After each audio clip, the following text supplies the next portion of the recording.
विधायक नीरज नैयर के घर शोक व्यक्त करने पहुंचे सुक्खू।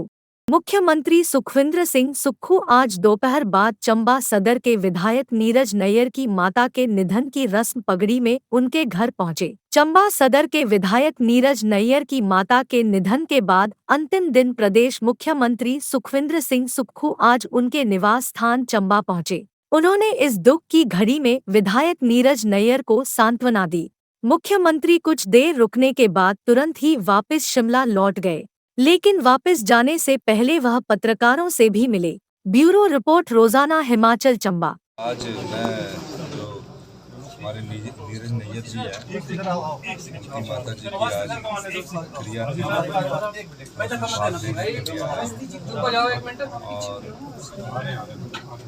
लंबी सफ़र के बाद वो हम सब लोगों को छोड़कर चले गए।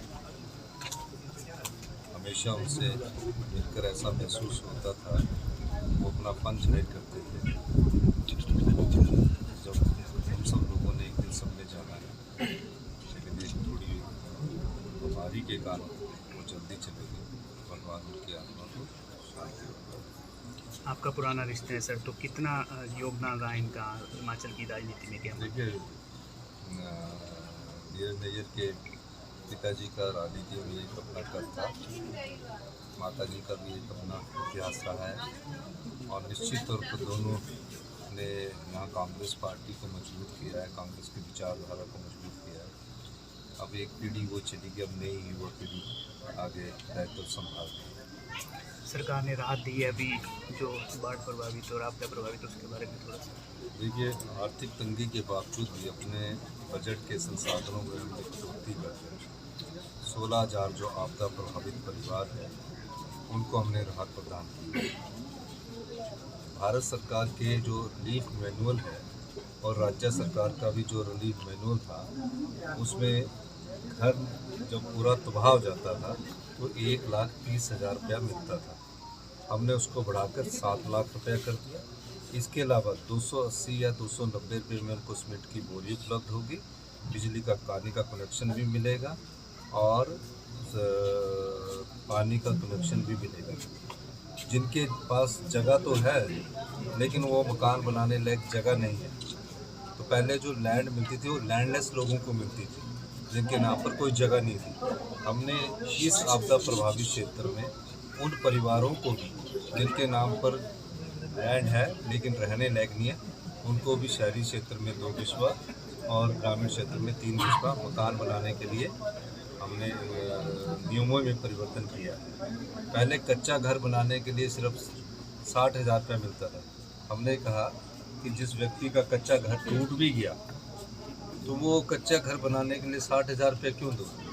तो जिस परिवार का पूर्ण रूप से कच्चा घर टूट गया होगा, परिवार रहने लायक नहीं होगा, और जो भी अधिकारी उसकी रिपोर्ट बनाएंगे, गलत रिपोर्ट नहीं बनाए कोई भी अधिकारी, जो भी सही रिपोर्ट बनाएंगे उसको हम पक्का मकान बनाने के लिए वो सुविधा उनको भी मिलेगी। सर, शहर परिसर में 6 परिवार चुगान वार्ड में भूस्खलन की जदोजहद के अहसास जी रहे हैं, उनके लिए जो वहाँ का कार्य होना है उसके लिए हैवी बजट मेरे विधायक साहब ने मेरे ध्यान में भी लाया है और जो भी होगा हम उसमें उचित उपलब्धि करवाएंगे।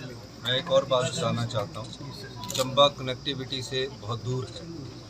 हमने फैसला किया था, नीरज नैयर जी साथ थे हमारे, और मैंने फैसला किया था कि चंबा में हेलीपोर्ट स्थापित किया जाएगा और ताकि आने जाने की सुविधा हो।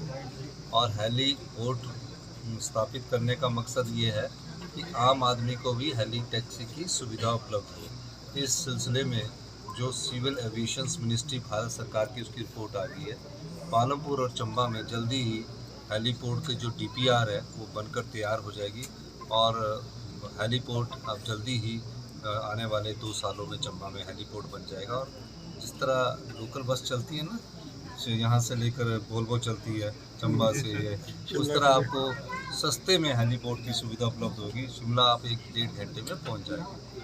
सवाल पूछा था और उसमें पूछा था कि कितना पैसा दिया। पिछले 5 साल में सिर्फ 44 करोड़ के रुपये के करीब आया।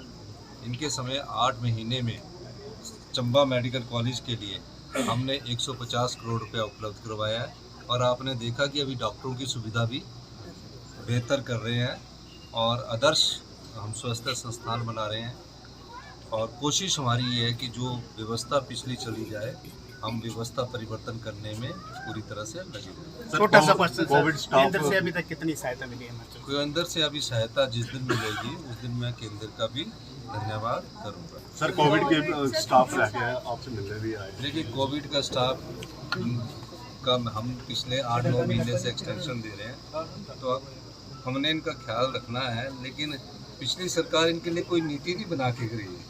अब अड़चन क्या है कि जब पिछली सरकार ने नीति नहीं बनाई है तो कोई भी हमको कानून के तहत बनाना है।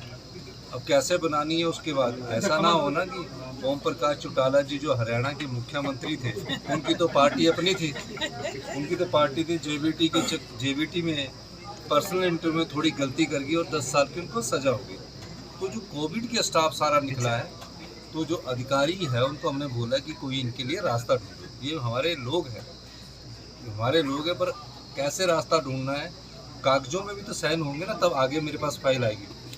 तो उस सब दृष्टि कानूनी दायरे के तहत करना है। अगर बीजेपी ने जब इनको विचारों को, जब कोरोना काल था ये कोविड का, उस समय इन लोगों ने नीड बेस्ड सर्विस दी, घर से आके इन्होंने अपने सर्विस दी। उस समय बीजेपी की सरकार ने तो इसकी नीति बनाई होती तो आज इनको बेचारों को धक्के नहीं खाने पड़ते, जिसके लिए ये बेचारे आए हैं। और हमने तो हर बारी 3-3 महीने का दिया। अब वो एक चिट्ठी निकली है कि इनको 3 सितंबर को इनकी सेवाएं समाप्त हो गई। और इतने सेवा मैंने मंत्री जी को बोला है कि इसका अध्ययन करें। सवाल ये है कि अब कानून कैसे आगे बढ़ता है, तो इसके लिए अभी अध्ययन किया जा रहा है और जैसे अध्ययन करेंगे। लेकिन मेरा ये मानना है कि प्रेफरेंस मिलनी चाहिए कोविड को स्टाफ को। और ये मैं इसलिए कह रहा हूँ कि सरकार ऐसी थी कि आज सारे जो इतने भी उनके काम है ना स्यापे पड़े हुए, वो सब हमारे जिम्मे पड़े हुए सारे जो भी उन्होंने टेस्ट लिए कोऑर्डिनेट सिलेक्शन बोर्ड के, वो सब कोर्टों में गए। जो भी और जो टेस्ट लेने जा रहे थे उनके पेपर लीक करवा के अयोग्य लोगों को ठहराया।